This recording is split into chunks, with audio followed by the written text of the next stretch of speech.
Next up, we've heard a lot lately from the Duke of Sussex, formerly known as Prince Harry, and his wife, Meghan Markle. There have been plenty of revelations by the pair since their exit from the British royal family. An Oprah interview, a podcast, and recently, the Netflix docu-series aptly called Harry and Meghan. It's really hard to look back on it now and go, what on earth happened? You know, there's leaking, but there's also planting of stories. There was a war against Meghan to suit other people's agendas. It's about hatred. It's about race. It's a dirty game. The pain and suffering of women marrying into this institution, this feeding frenzy. I realized they're never going to protect you. Now there's more. Harry's long-awaited new memoir, Spare, as in there's an heir, William, and a spare, Harry. Certainly plenty of fodder for those interested in the royals, but there's more to it. Joining me now, Boston Globe columnist Renée Graham, who argues that there's some universality to Harry and Meghan's story, writing in her latest column, when it comes to Britain's royal family, many seem to forget that the operative word there isn't royal, it's family. And also joining me in the conversation, Nada Tawfik is the North American correspondent for the BBC. She has covered the royal visit to the U.S., and I'm told that, Nada, you were in a New York bookstore when Spare came out. Nada, what kind of reaction were you seeing? Yeah, well, I think there's a very different reaction in the United States to Prince Harry and his decision to come out with what he calls his side of the story compared to the reaction that we've seen in the UK. Of course, in the UK, it's their royal family. It's the oldest institution there. So there is a slightly different connection. Americans here look at the royal family more from the angle of the fact that there is no royal family here. They're seen a bit as celebrities. There's interest in the intrigue and the family dynamics. And when I spoke to readers, I mean, it was interesting to see that they didn't just reflect on the revelations and leaks that have come out in the last few days, but they've really spoken about I've really noticed the divides between those who say, actually, perhaps he should have kept some of these details private. They are ultimately a family who deserve to not have their business aired out in public, compared to those who say, look, I think he has every right to tell his story, given he feels he didn't have the opportunity to do that back in his home country, given his allegations that leaks would often hide his perspective, and that other members of his family would allegedly leak against him. So there was a divide amongst readers here in the U.S., I think, as well. Right. And Renée, you're very much in the camp of this is family news, family stories that have to be shared, that should be shared. Can you explain that? Absolutely. You know, it's the idea that I don't understand why people are upset that he wants to talk about his family, because what happens in his family is also his story. And the idea that somehow he should continue to hold these secrets when there's already so much out there about the royal family, and usually people like Harry don't get to tell their own story, I think it's important. I also think it's interesting that in a lot of the things he's talked about that have been highlighted in some of his interviews, where he's talking about, you know, not liking Camilla, his stepmother, the woman who had long had an affair with his father when his father was married to his mother, Princess Diana, or that he and his brother William, you know, aren't getting along and have had physical fights. That's family. That's the way these things work. And I think there's a kind of sense that people have that family is this infallible unit and you take what is dealt to you. And there's something really refreshing by the fact that he's saying, no, I'm going to talk about my family, what it's done to me, how I fit into all of this, and what it means in a much broader sense for the life he wants to live with his wife and children. So certainly, though, Renée, we already knew they were human. I mean, since Charles and Diana, the intimate phone calls of Charles professing love in his very particular way to Camilla, and toe-sucking and serious incidents with Prince Andrew, very serious allegations of sexual abuse of a minor. I mean, we really know they are they are very human with all the frailties. So is there still merit, though, to sharing this kind of family insight?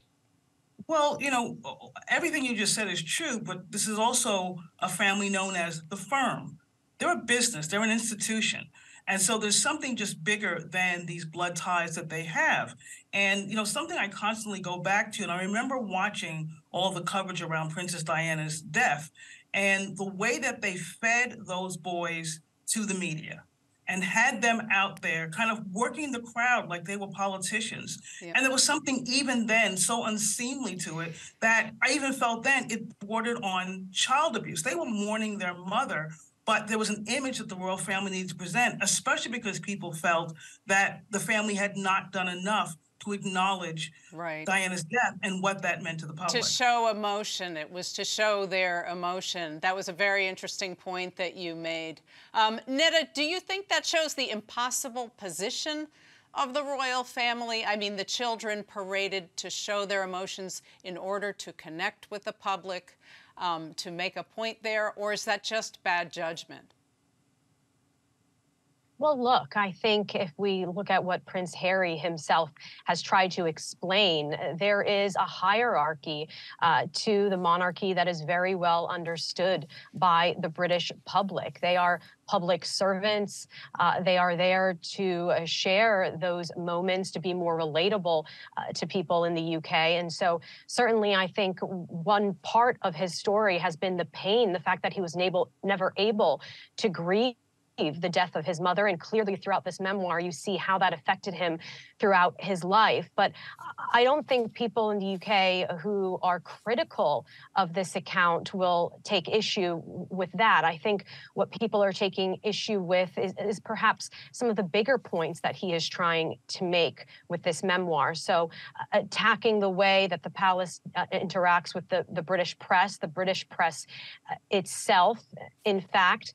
And I think he's also brought up key questions about colonialism and race. And so this is why we're seeing such a heated response to the memoir, to the Netflix documentary, because of all of the issues that it's forcing many people in the UK to confront. And I think what's really interesting as well is the fact that those key points of his may have been getting lost a bit with the emotions that we're seeing coming out about these revelations. Well, it seems he certainly wants to make points about racism in British society. Renée, Harry said in a recent ITV interview that he did not call the royal family racist in an Oprah interview where Meghan Markle essentially said some in the royal circle fretted over the color of the baby's skin. But Harry pointedly said in his ITV interview, the press were the ones who called it racism, and he took pains to call it unconscious bias that can be remedied. Is that making a distinction without a difference when it comes to his treatment? I think whether the bias was conscious or unconscious, it was racist. If you're sitting around asking how dark a child will be because the mother is biracial, that's racist. Now Harry can parse that any way he pleases, and sure, but I think he now is trying to back off that a little bit because that became what the media focused on, that he had called the family racist. And then people were asking the family, are you racist? And William said, we're very much not a racist family, which is a really funny term. But I just think that he's trying to make it not just about the family, but about broader British society as well, and especially parts of the media, the tabloid media, and how they latched on to things like calling Meghan almost straight out of Compton. If that's not racist, see, that's not unconscious bias. That's racist. And I don't make a great distinction between that and some unnamed person in the royal family asking, wondering how dark Archie would be. And you also had a horrific column in The Sun by Jeremy Clarkson saying he hated Meghan on a cellular level. Many people wonder, Nada, is there a fundamental racism in British media? Yeah, Liz, that has been the question now that I think many people in the UK are having to confront. I mean, I was in Boston during Will and Kate's first visit to the United States in many years when that controversy erupted over Lady Hussey, the racism row in Buckingham Palace, her asking Ms. Fulani about where she was really from. And we saw the Buckingham Palace, which has been silent throughout all of these revelations from Prince Harry's memoir. They haven't commented publicly. They put out a statement right away because they understood the seriousness of that situation. I think Buckingham Palace realizes. So it has been something that they have had to confront. I think there was this desire in the beginning amongst the public to be able to see that Meghan was representing a modern new face, bringing more representation and diversity, obviously, into the royal family. And many saw what has happened as an opportunity missed, that they could have been a real asset to the royal family. That certainly hasn't played out that way. Now, people are divided about who is at fault for that in the UK, and that has certainly been part of this larger discussion. But when I was in Boston, it was really interesting to see how all of the timing of this played out, because this is coming after the death of Queen Elizabeth, so at a time when there's a lot of more positivity toward the monarchy, obviously, and her years of service, and it came during that visit with Will and Kate. So the timing of all of this is also something that's been notable. Renee, do you think that a lot of the important points, maybe, of this book, the dysfunction of the royal family, about issues of racism, all of that, are they going to get lost in all the salacious details that have been revealed about frostbite on nether regions and the first time he had sex and all that sort of stuff? I mean, it almost seems like they are becoming the royal Kardashians. Is that a missed opportunity to bring out a deeper message? The book could talk about racism on every single page, and people will find a reason to avoid talking about race. That's just the way things are. And I think not just in British society, certainly in American society as well. These are subjects that people do not want to discuss, which is why nothing ever gets better.